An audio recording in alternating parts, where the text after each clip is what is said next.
شروع اللہ کے نام سے جو بڑا مہربان نہایت رحم والا ہے۔ تارے کی قسم جب غائب ہونے لگے کہ تمہارے رفیق محمد صلی اللہ علیہ وآلہ وسلم نہ رستہ بھولے ہیں نہ بھٹکے ہیں اور نہ خواہش نفس سے منہ سے بات نکالتے ہیں۔ یہ قرآن تو حکم خدا ہے جو ان کی طرف بھیجا جاتا ہے، ان کو نہایت قوت والے نے سکھایا، یعنی جبرائیل طاقتور نے۔ پھر وہ پورے نظر آئے اور وہ آسمان کے اونچے کنارے میں تھے، پھر قریب ہوئے اور آگے بڑھے تو 2 کمان کے فاصلے پر یا اس سے بھی کم۔ پھر خدا نے اپنے بندے کی طرف جو بھیجا سو بھیجا۔ جو کچھ انہوں نے دیکھا ان کے دل نے اس کو جھوٹ نہ جانا۔ کیا جو کچھ وہ دیکھتے ہیں تم اس میں ان سے جھگڑتے ہو؟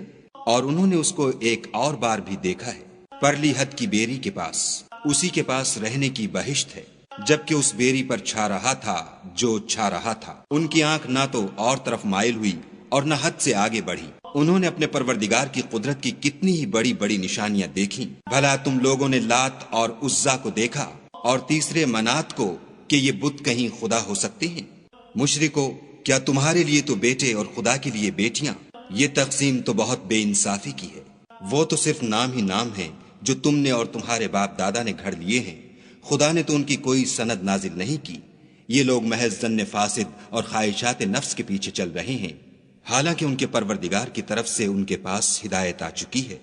کیا جس چیز کی انسان آرزو کرتا ہے وہ اسے ضرور ملتی ہے؟ آخرت اور دنیا تو خدا ہی کے ہاتھ میں ہے، اور آسمانوں میں بہت سے فرشتے ہیں جن کی سفارش کچھ بھی فائدہ نہیں دیتی مگر اس وقت کہ خدا جس کے لیے چاہے اجازت بخشے اور سفارش پسند کرے۔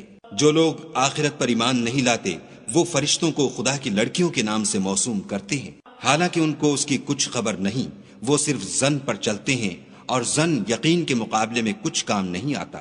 تو جو ہماری یاد سے روگردانی کرے اور صرف دنیا ہی کی زندگی کا خواہاں ہو اس سے تم بھی منہ پھیر لو۔ ان کے علم کی یہی انتہا ہے۔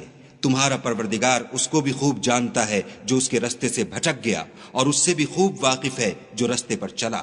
اور جو کچھ آسمانوں میں ہے اور جو کچھ زمین میں ہے سب خدا ہی کا ہے، اور اس نے خلقت کو اس لیے پیدا کیا ہے کہ جن لوگوں نے برے کام کیے ان کو ان کے اعمال کا برا بدلہ دے، اور جنہوں نے نیکیاں کی ان کو نیک بدلہ دے۔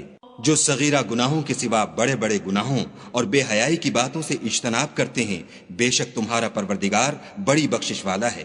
وہ تم کو خوب جانتا ہے۔ جب اس نے تم کو مٹی سے پیدا کیا اور جب تم اپنی ماؤں کے پیٹ میں بچے تھے تو اپنے آپ کو پاک صاف نہ جتاؤ۔ جو پرہیزگار ہے وہ اس سے خوب واقف ہے۔ بھلا تم نے اس شخص کو دیکھا جس نے منہ پھیر لیا اور تھوڑا سا دیا پھر ہاتھ روک لیا؟ کیا اس کے پاس غیب کا علم ہے کہ وہ اسے دیکھ رہا ہے؟ کیا جو باتیں موسیٰ کے صحیفوں میں ہیں ان کی اس کو خبر نہیں پہنچی؟ اور ابراہیم کی جنہوں نے حق اطاعت اور رسالت پورا کیا، وہ یہ کہ کوئی شخص دوسرے کے گناہ کا بوجھ نہیں اٹھائے گا، اور یہ کہ انسان کو وہی ملتا ہے جس کی وہ کوشش کرتا ہے، اور یہ کہ اس کی کوشش دیکھی جائے گی، پھر اس کو اس کا پورا پورا بدلہ دیا جائے گا، اور یہ کہ تمہارے پروردگار ہی کے پاس پہنچنا ہے، اور یہ کہ وہ ہنساتا اور رلاتا ہے، اور یہ کہ وہی مارتا اور جلاتا ہے، اور یہ کہ وہی نر اور مادہ 2 قسم کے حیوان پیدا کرتا ہے، یعنی نطفے سے جو رحم میں ڈالا جاتا ہے، اور یہ کہ قیامت کو اسی پر دوبارہ اٹھانا لازم ہے، اور یہ کہ وہی دولت مند بناتا اور مفلس کرتا ہے، اور یہ کہ وہی شعرا کا مالک ہے، اور یہ کہ اسی نے عاد اول کو ہلاک کر ڈالا، اور سمود کو بھی غرض کسی کو باقی نہ چھوڑا، اور ان سے پہلے قوم نوح کو بھی۔ کچھ شک نہیں کہ وہ لوگ بڑے ہی ظالم اور بڑے ہی سرکش تھے، اور اسی نے الٹی ہوئی بستیوں کو دے پٹکا، پھر ان پر چھایا جو چھایا۔